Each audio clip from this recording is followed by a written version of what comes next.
আসসালামু আলাইকুম বন্ধুরা, রেসিপিটি তৈরি করার জন্য প্রথমে লাগবে সরিষা ফুল। আমি আমাদের সরিষা ক্ষেতে চলে আসলাম সরিষা ফুল তোলার জন্য। দেখতেই পাচ্ছেন এখানে অনেক সরিষা ফুল আছে। আমি আমার প্রয়োজন মতো সরিষা ফুল তুলে নেব।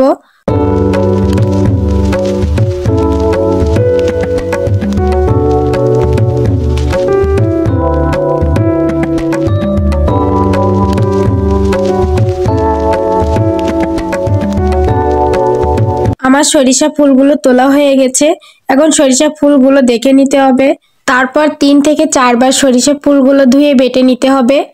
এবার দিয়ে দিচ্ছি পেঁয়াজ বাটা। আমি কিন্তু বাটা মশলা দিয়ে সরিষা ফুলের বড়া বানাবো। এবার দিয়ে দিচ্ছি আদা ও রসুন বাটা, আর অল্প একটু শুকনো লঙ্কা বাটা, জিরা বাটা, আর অল্প একটু পেঁয়াজ কুচি, আর 2টা ডিম।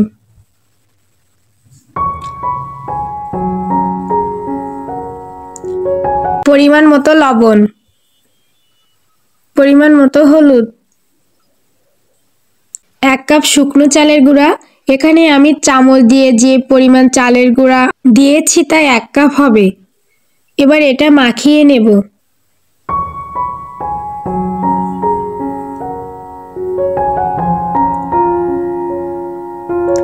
এটাকে কিন্তু সুন্দর করে মাখিয়ে নিতে হবে।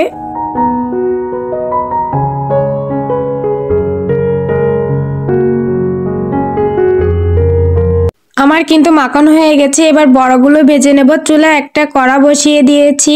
এবার তেল দিচ্ছি। এবার তেলটা গরম হয়ে গেলে বড়াগুলো দিয়ে দেব। আমি এখন বড়াগুলো গোল গোল করে দিচ্ছি। আমি কিন্তু মাটির চুলাতেই বানাচ্ছি।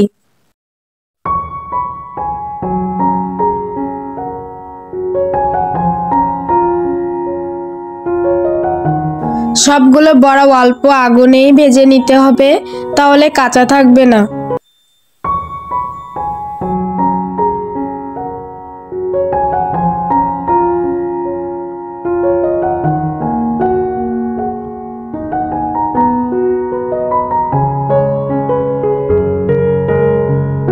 আমার সরিষা ফুলের বড়া কিন্তু হয়ে গেছে। এখন এগুলোকে প্লেটে তুলে নেব। আশা করছি আজকের রেসিপি সবার ভালো লাগবে। আমার রেসিপিটি যদি ভালো লাগে তাহলে অবশ্যই আমার চ্যানেলটিকে সাবস্ক্রাইব করে আমার পাশে থাকবেন। আজকের রেসিপি এই পর্যন্ত। ধন্যবাদ জানিয়ে বিদায় নিচ্ছি। আল্লাহ হাফেজ।